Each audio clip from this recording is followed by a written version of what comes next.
Hello, buenos dias, good morning. Let me see. Does this look right? Does this look right? Maybe like there. Is that even a change? I don't know. I know I'm a little slanted. It's because this la terraza, everything goes like into the center because there's a little drain. Oh, my perfectionism gonna whatever. It's fine. It's fine. I recorded yesterday, but when the audio shut off, and when that happens, I take that as a sign as go back to the drawing board, go do that again, go do that again.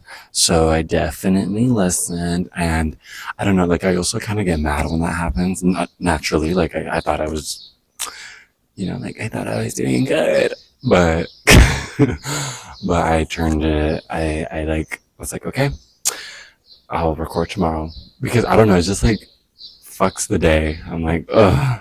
But I try not to let it happen. I don't think I let it fuck the whole day yesterday. So yeah. Um, it is now 4 days into being 20. I I didn't record on my birthday because I wanted to be in the moment that day. I wanted to, and recording you can be in the moment too, but I was like, okay, no cameras and nothing. I just want to like, it's me day. Like it's my transition into my new age. So I wanted it for me, but I have footage from Paris. I have footage of me getting back home. I think that's more funny. I think I like the footage of me going back home more than the footage of me in Paris. It's funny. I think it's gonna be funny when I upload that. But I just need to. I consider this my safe space now. I really do, and like I don't know why when there's something that I like so much, whether that be recording, reading, whatever, I get into my little sticks, my little ruts of like, ugh, I don't want to. But I'm like, I do. Once I do it, I have so much fun and I love it. And I'm like, so happy that I actually did it. But then like, it's the getting there. I don't know how to get rid of that. I need to figure out how to do that. Or if it's just like, push, just do it, just do it, just do it. I mean, that's what I tell myself. What I've been doing, like what I did to like get up here, because I was like, okay, I'm gonna record. Um, I got all my stuff ready and I put it in my bag and I had it on my chair, and then I went to go do like my morning errands, and then I came back and I was like, you're going right now, like you're doing it. You have it all set up. You're gonna do it. So maybe I just answered my question. I there's really like no. I feel like the majority of my videos have like a main topic, but I feel like this is another. I like stream of thought.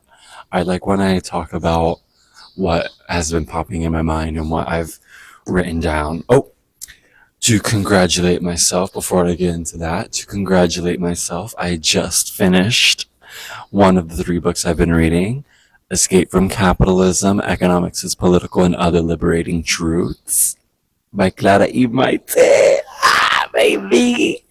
I love her. Oh my gosh. I don't every time I say her name, I like I fucking love her.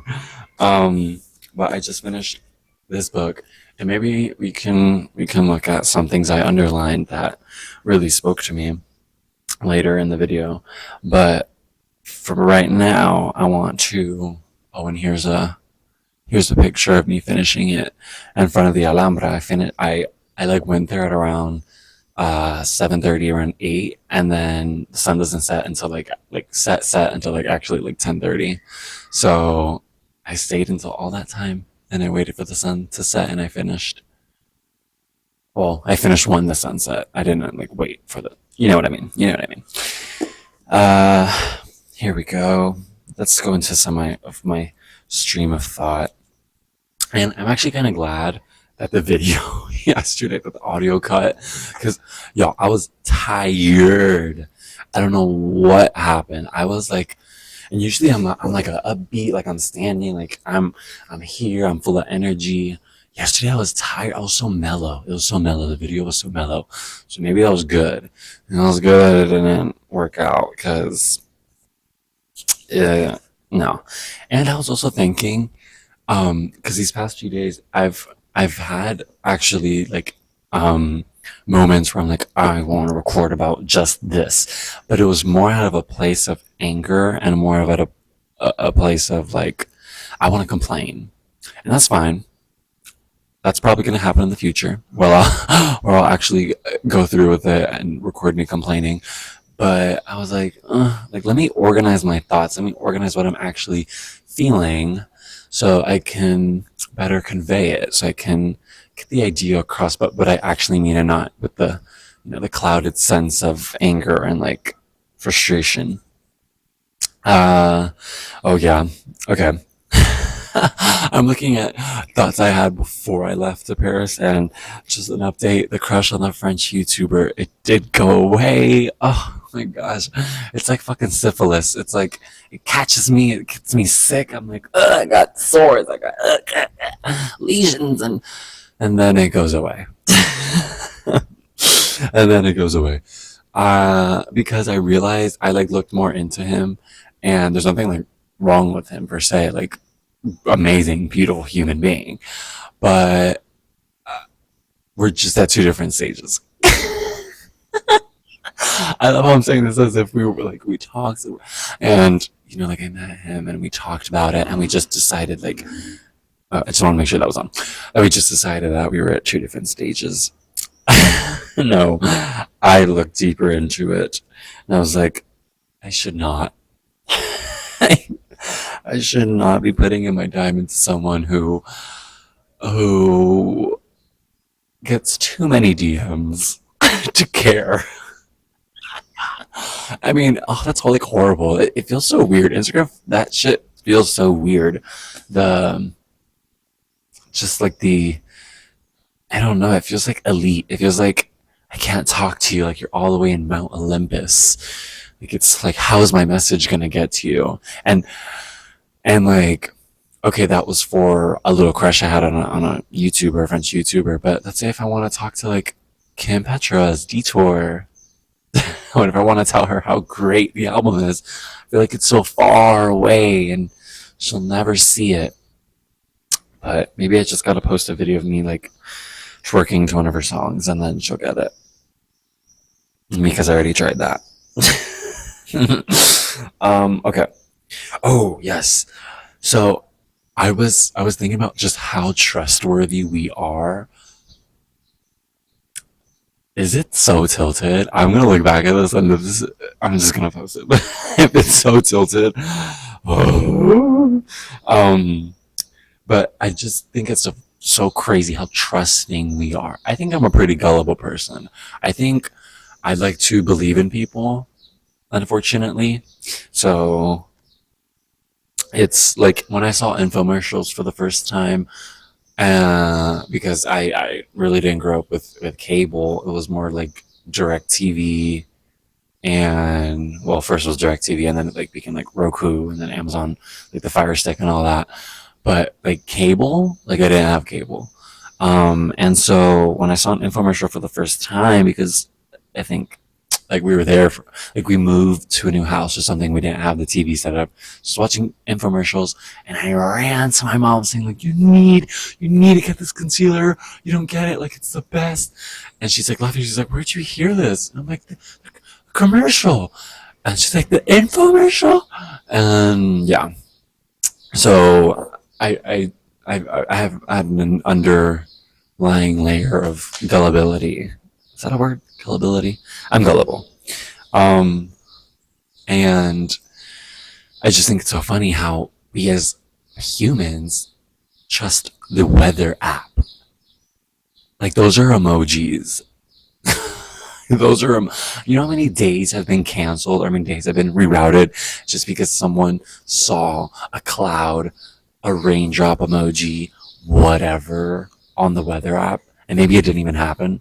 Like maybe the weather like didn't actually say like happen the way it said it was gonna happen. And think of how many days have been canceled. And so I was like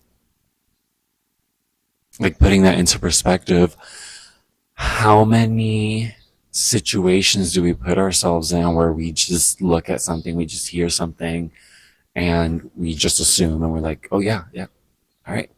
And we navigate around that, or we plan the day, or we plan our lives around that. I don't want to say lie. Sometimes it is a lie, but just that trust. It's that trust. It's literally a trust.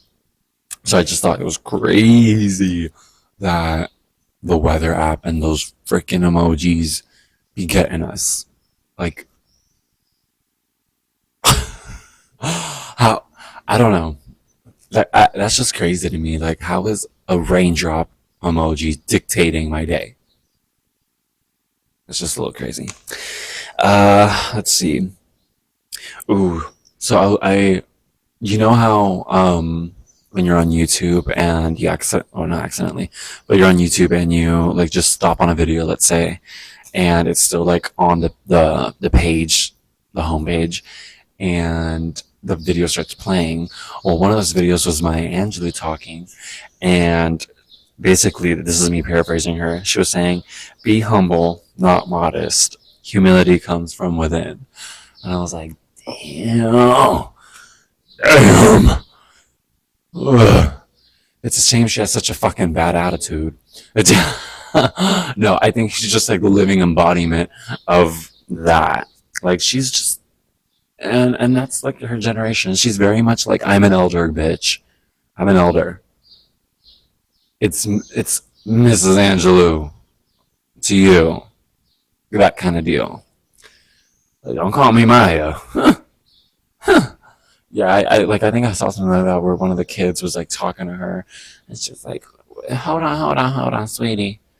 But anyway, but I just thought it was so interesting because I think a lot of people use those interchangeably when it's like, no, being humble is one thing, and being modest is another.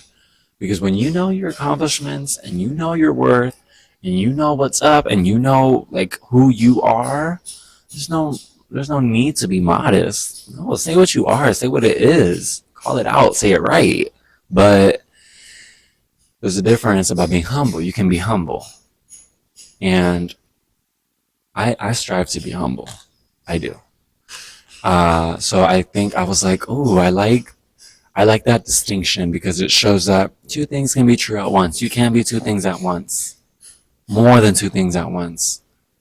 But you can't be a friend to all. Because a friend to all is a friend to none. I think that's just, yeah. That's good where I left it. Oh, I just got so hungry. Oh, I need a banana. Um, yes, the next thing. This is the thing that I didn't want to record out of anger. That I didn't want to record out of me being just complaining and like no. I wanted to organize my thoughts. So it was that I hate redundancy. And I put right next to it, stop telling me my own lived reality. And I put that because where I live now in Granada, apparently there's a group of neo-Nazis here. There's, but I just feel like that's everywhere. Like there's fascists in America. But anyway, there's a group of neo-Nazis here, and apparently last month, 6 against 1, a group of 6 people attacked this guy for having an anti-fascist shirt on, and they attacked him. And my father, he contacted my mom saying like, oh, Sawagami, like there are neo-Nazis in Granada and the Arabs are attacking gays. And I'm just like, okay, that last part, really? Like you did not have to do all that. Like that's it's just fueling hate for no reason. Like anyone can attack a gay. Anybody. Blacks are attacking gays. Asians are attacking gays. Like Look at the laws that they're trying to pass in Ghana. You know what I'm saying? Like, look at Indonesia. It's like why are we using this as a pass to hate on Arabs? No, like it ain't cute, bitch. It ain't cute. Um, and it just felt redundant because I'm like, you don't think I know? You don't think I know? Like this is my life. Like you don't think every day I'm being cautious. You don't think that every day I have that underlying fear a little bit. I mean, it's a lot less in Spain than it is in America. I will say that, but it's always there. You know, I don't have the instincts, the survival instincts of a pineapple. Like I'm aware of my surroundings. You have to be. You have to be. All marginalized groups do. Um, so it's just felt redundant. I'm just like, why? And especially during Pride Month, like I'm not trying to hear that. I'm just trying to let it fade off into the back. But anyway, it just felt redundant. And I was so mad. So mad I did 30 push ups. I was like, oh, God, I gotta get this out. But, just hate the redundancy. And then I also get like, okay, it's from a place of concern and care. And I can understand. But then at the same time, you gotta realize how many times are we gonna repeat ourselves? And again, he added that part of the Arab shit, and that doesn't sit right with me. That does not sit right with me. Like, don't use that as an excuse to be xenophobic and racist. Like, no, I don't like that. It's nasty, icky. I don't want to see it. So, yeah. I'm glad I said it now and recorded it now because yeah, I was mad. I was pissed. And I would have said a lot more things that maybe I wouldn't have regretted, but I necessarily would not have wanted on on my digital footprint. Because yeah. Okay. This is another thing I want to talk about. This is like unrelated to the redundancy. Stock up on non-perishables, please, please. I'm like telling everyone this. Like I just really think that we should all have at least 3 months of food in our home, just just in case, just in case of anything, anything. The climate disaster that we're going through right now is insane. And this is globally, but especially felt in the global south. Like they're the ones who are feeling it and who, and like no one hears about it except them. But you won't hear about shit that's happening down in Kenya, shit that's happening in Cambodia. Like no, you're not going to hear about that. You're going to hear about what's happening to the poor kids in Louisiana. And I mean, like, yes, they are poor, but it's like they get the coverage because they're in the global north. And it's like crazy because like even then there are other places in the global north that get more help. It's like it's just crazy. It's the inequality. It's crazy. And I think this book, Escape from Capitalism, really has shown that. It is liberating truths. It is. But liberating in a way that can make you feel isolated because it's just so much information that it's like, well, what can I do? Or does anyone around me care? Like, am I the only one? Yeah. But obviously, I'm not the only one. Someone wrote this book. um, but I really think we should stock up on non-perishables. And I'm not a prepper. Let me preface this. I'm not a prepper. I'm not a prepper. I'm not waiting for revelations. I'm not, no, like that's not where I'm going from. That's no, no, no, no, no. Mine is a more humanist approach, and I just want us to freaking survive. I want us to live. I want us to be here. We need to put on our masks before we can help each other. So we got to make sure we have food in our homes. and and then from then, if something happens, like we can all share and all help each other instead of looting and being crazy. And yeah. Yes. So I think, yeah. Oh my gosh. So those were my. These have been my thoughts into my 20s. Wow. Wow. Wow. Wow. Wow. Wow. Oof. I think I wonder what that's gonna be like looking back at that into when I'm in my 30s. Like, what was I thinking about going into my 20s? I hope because I've been learning to like love me, but I've been learning to especially love little me, little Gabby, like learning to appreciate who I was, where I've been. Um, so I really, really hope I can do that for me in the future. I hope I have grace for myself. I hope I still have that self love, and that can grow. I hope the self love not just have it, but can grow. It can be more than what it is now. Like I just want to be so good at loving myself that it just becomes second nature. Um, okay, let me talk about this book now. I don't know why I'm like, I feel like shake it off, shake it off. I feel like I'm getting into that state, that same like mellow state I was in. Hold on, like, okay.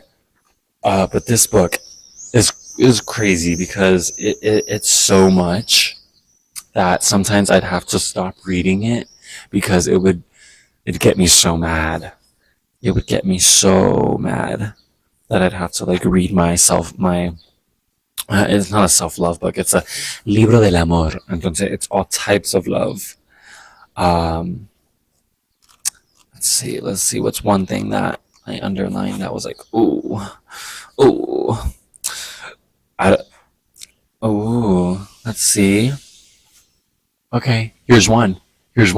This is straight from Clara. Ready? For our system to function optimally, citizens must be excluded from decisions regarding society's production and distribution of resources. It is thus profoundly anti-democratic. And this was your chapter talking about how capitalism is actually democratic. It's not democratic at all. At all. And it's just crazy. She explains in here how it's insane how the economic and political spheres have been separated, and we pretend and are taught that economics is not political, and that it's like some third entity, some independent force, that it's just based on the markets, and capitalism is the only way, and it's the default. And that's crazy. It's crazy. And like this has this has been in the works since the World Wars, essentially, since after World War One, probably even before. Now this goes all the way back to Industrial Revolution, but I think just more the so much change after World War Two, but the World Wars really like kicked off a lot of bullshit. Like we after World War One, she shows in this book that we were having actual strides in progress and workers' rights and in visibility with workers in Italy and the UK. Um, so it's just crazy. Okay, here's another thing. Ooh, this one talks about the IMF, the International Monetary Fund. And so here she talks about how the IMF requires countries to sell their national assets to private companies, relax restrictions on foreign capital investment, and making easier for foreign companies to take control of key industries to essentially deregulate their financial markets. And so they do this with the entire global south. The best example she showed was Argentina, which is and it's crazy. International Monetary Fund. Yay! IMF, I got it right. I was like, that was correct, right? I did. I got it right. I learned something. um, it's just crazy. It's crazy. And how the global north imposes this free market on the global south. Like they don't let them be independent in their own production. Like they require them to buy goods, because think about it, Africa has all the raw good materials to make all these phones, these refrigerators, whatever it may be. Like Africa's the purse, basically. And they are so fucked up that they make Africa and all these African countries sell their raw goods, but then in return they can't produce the finalized product. No, they need to buy that and outsource that from the north, the global north. And so they're in this constant cycle of dependence, interdependence, and it's crazy.